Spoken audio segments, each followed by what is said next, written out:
నా పేరు శరణ్య. నేను ఈశ్వర్ సాయిలో కో క్యారెక్టర్ ఈశ్వర్ సాయి వైఫ్ని.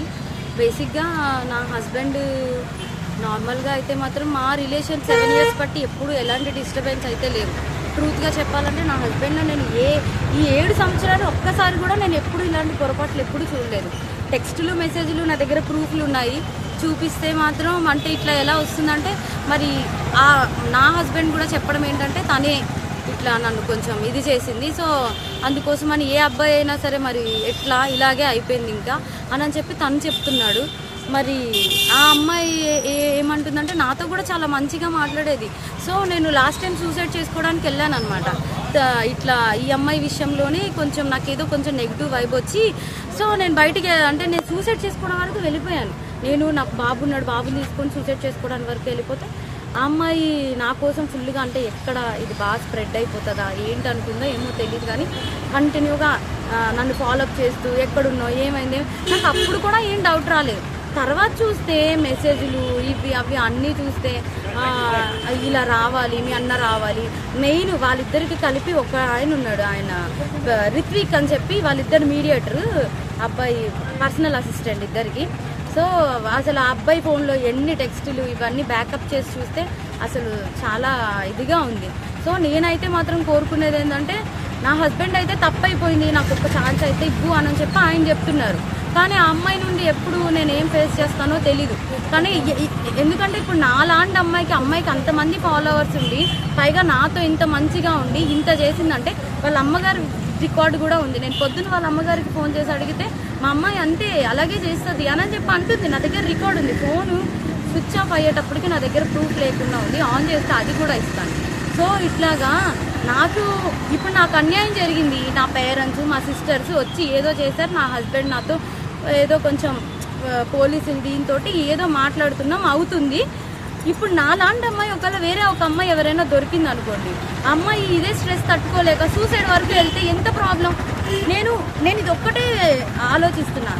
ఎవరైనా సూసైడ్ వరకు వెళ్ళారు అనుకోండి అప్పుడు ఎంత ప్రాబ్లం ఉంటుంది. ఆ అమ్మాయికి తెలుసు నాకు బాబుని కొనేటప్పుడు నేను ఎంత డిస్టర్బ్ అయ్యాను, చాలా హెల్త్ ప్రాబ్లమ్స్ ఎలా వచ్చాయి అమ్మాయికి అన్నీ తెలుసు. ఒక ఆడపిల్ల అయ్యి ఇంకో ఆడపిల్లకి అంత త్వరగా ఎలా మోసం చేస్తుంది.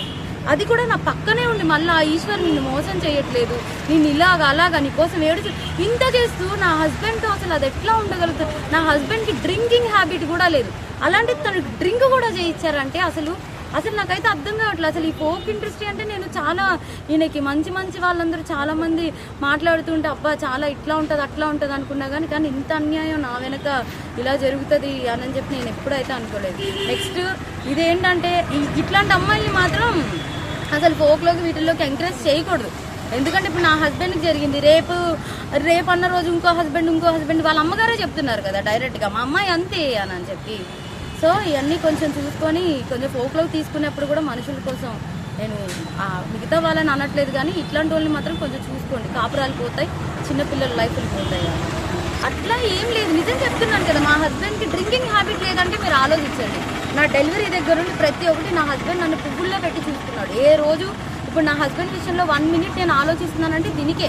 నా బిడ్డను కానీ నన్ను కానీ ఇంత కేర్గా చూసుకుని అబ్బాయి ఏమంటున్నాడు, ఇప్పుడు ఒక అమ్మాయి వచ్చి నా మీద పడిపోతే నేను ఏం చేస్తా, ఇప్పుడు ఒక షూట్లో ఉన్న వాళ్ళం మేము అంత క్లోజ్ అయిపోతుంటే నేను ఏం చేయగలుగుతా అంటున్నాడు. అప్పుడు నేను నా హస్బెండ్కి చెప్తున్నాను నువ్వు చేసింది తప్పు, మరి అమ్మాయి పడితే మరి నీకు తెలీదా. ఆబ్వియస్గా ఒక అబ్బాయి ఇప్పుడు నీకు పెళ్ళం బిడ్డలు ఉన్నారు నీకు ఆ మాత్రం తెలీదా అంటే ఇంకా అయిపోయింది ఏదో అయిపోయింది. కానీ ఆ అమ్మాయికి తెలియాలి కదా, ఒక ఆడపిల్ల మరి తనకి తెలియాలి కదా. సో నాకు ఇబ్బంది ఎక్స్ట్రా కోసం అయితే తెలియదు. ఫోక్ కోసం మాట్లాడితే మాత్రం చాలామంది మంచి వాళ్ళని అయితే నేను చూస్తూనే ఉన్నాను కదా, చాలామంది మంచిగానే ఉన్నారు. కానీ ఇలా పక్కనే ఉండి గొంతు కోసే వాళ్ళు నేను ఇప్పుడే చూసాను. పైగా ఆ అమ్మాయి ఇంత సెలబ్రిటీ లాగా అన్నిట్లో డీలో వీటిల్లో వాటిల్లో ఇంత వచ్చి ఒక ఆడపిల్ల జీవితం ఒక్కసారైనా ఆలోచించాలి. పైగా తనకి బ్రేకప్ కూడా అయింది. తను నాకు చెప్పుకొని కూడా బాధపడితే నేను అన్నాను మీ బాయ్ ఫ్రెండ్ మీకు ఇట్లా చేసినప్పుడు మీరు ఎట్లా అయితే బాధపడ్డారో అట్లాగే కదా అని చెప్పి కూడా అన్నాను కూడా. తనకి ఆ మాత్రం అసలు ఏవి గుర్తు రాకుండా ఇంకా ఎట్లా చేసిందో నాకు అర్థం కావట్లేదు. ఎందుకంటే మీరు అనుకోవచ్చు ఇప్పుడు ఏంటి ఈ అమ్మాయి కోసమే చెప్తుంది వాళ్ళ హస్బెండ్ కోసం. నా హస్బెండ్ 7 years బట్టి నేను కాపురం చేశాను కాబట్టి తన కోసం నాకు తెలుసు. అది నేను చెప్పే తన కోసం నాకు తెలుసు. తను కూడా ఒకటే కదా అంటున్నాడు, మీద పడిపోతే నేను ఏం చేయగలుగుతాను అననే అంటున్నాడు. సో ఇదేం చెప్తున్నానంటే కొంచెం ఈ రోజుల్లో అమ్మాయిలతో కొంచెం జాగ్రత్తగా ఉండాలి. ఫ్రెండ్స్ ఇది అవి అని చెప్పి కూడా నమ్మద్దు. ఈ పోకు వీటిల్లోకి అయితే మాత్రం పోక్ అనే కాదు, దేంట్లో అయినా సరే పంపించే ముందు ఒకసారి ఆలోచించుకోండి అంతే. అండ్ ఏం కాదు, జస్ట్ చెప్పాలంటే నా హస్బెండ్తో యాక్ట్ చేస్తూ ఉంటేనే నాకు అట్లా తెలుసు. ఎక్స్ట్రా ఫ్యామిలీ ఫ్రెండ్స్ ఇవేం నీడ్ ఇట్లాంటివి అయితే లేవు. సో నాకు తెలిసి అమ్మాయి నార్మల్ క్యాజువల్గానే నా హస్బెండ్ త్రూనే పరిచయం. సో పోలీస్ స్టేషన్కి రావడానికి రీజన్ అంటే అదే ఇట్లా మరి ఇప్పుడు అదే అంటున్నాను కదా, నాకు జరిగింది ఆ అమ్మాయి ఈరోజు ఇది అయిపోతుంది, ఇంకొకరు తల్లి ఇట్లాగే చేస్తే ఇప్పుడు నాకంటే నా ఫ్యామిలీ సపోర్ట్ ఉంది. ఊరు నుండి వచ్చి ఏదో చేసుకుంటున్నాం, ఏదో అవుతుంది. చెప్పాలంటే మా అత్తగారు వాళ్ళు కూడా అందరూ మంచి సపోర్టివ్గా నాకు ఇట్లా ఉంటున్నారు కాబట్టి ఏదో అవుతుంది. ఒకవేళ ఏ సపోర్టివ్ లేని అమ్మాయి అయితే ఇలా బిడ్డను పెట్టుకున్న అమ్మాయి చచ్చిపోయి ఉండేదే కదా. ఎందుకు అంతవరకు నేనే వెళ్ళాను సూసైడ్ వరకు?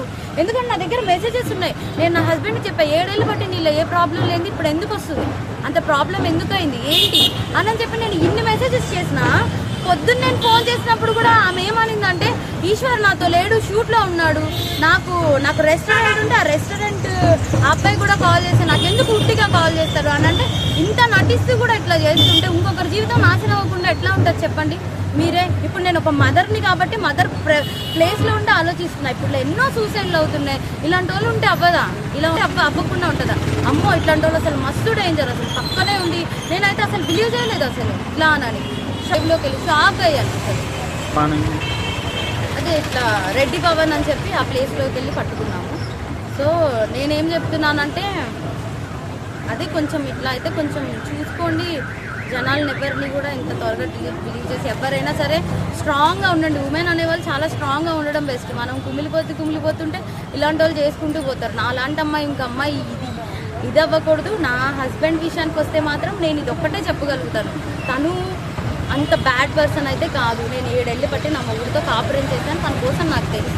సో సడన్గా ఒక అమ్మాయి రావడంతో మారాడు అని అంటే, తను దీనికి ముందు కూడా సాంగ్స్ చేశాడు. తనేమి ఇది ఫస్ట్ సాంగ్ కాదు కదా చెప్పాలంటే, ఇదేం ఫస్ట్ సాంగ్ కాదు. తను మారాలి అనుకుంటే తను ఫోక్లోకి వచ్చిన తర్వాతే మారచ్చు. ఇంకా చాలా మందితో చాలా సాంగ్స్ చేశాడు, అవునా? అప్పుడు మారంది, ఇప్పుడు ఎందుకు మారాడు? సో ఇక్కడ క్లియర్గా అర్థమవుతుంది కదా ఎవరి హ్యాండ్ ఎట్లా ఉంది అని చెప్పి. వాళ్ళతో మారంది వీళ్ళతో మారుతున్నారంటే ఎందుకు అంటే, ఇప్పుడు వైష్ణవి సోని ఇట్లా చాలా మంది అమ్మాయిలు ఉన్నారు. అసలు ఎంత క్యూట్, ఎంత మంచి వాళ్ళైతే అసలు ఇలాంటి వాళ్ళు కాదు కదా. ఇప్పుడు అనుకుంటే వీళ్ళందరితో కూడా పెట్టుకోవచ్చు కదా. ఆయనకి 50 సాంగ్స్ పైన ఉంటాయి. సో పెట్టుకోవాలంటే 50 మందితో పెట్టుకోకుండా ఎందుకు ఈ అమ్మాయితోటే పెట్టుకుంటాడు? అది మినిమం ఉండాలి కదా, ఆ అమ్మాయికైనా ఉండాలి కదా. అమ్మాయికి అక్క చెల్లెలు వీళ్ళందరూ కూడా ఉన్నారు. ఆల్రెడీ దానికి పాస్ట్లో బ్రేకప్ కూడా అయ్యి ఆమె ఇలా చేయడం, పైగా నా దగ్గర వీడియోలో అయితే అసలు ఆమెలో పశ్చాత్తాపం లేదు. అయ్యో ఒక బిడ్డ వాళ్ళ మదర్ని ఇలా మోసం చేసామని పశ్చాత్తాపమే లేదు ఎవరు.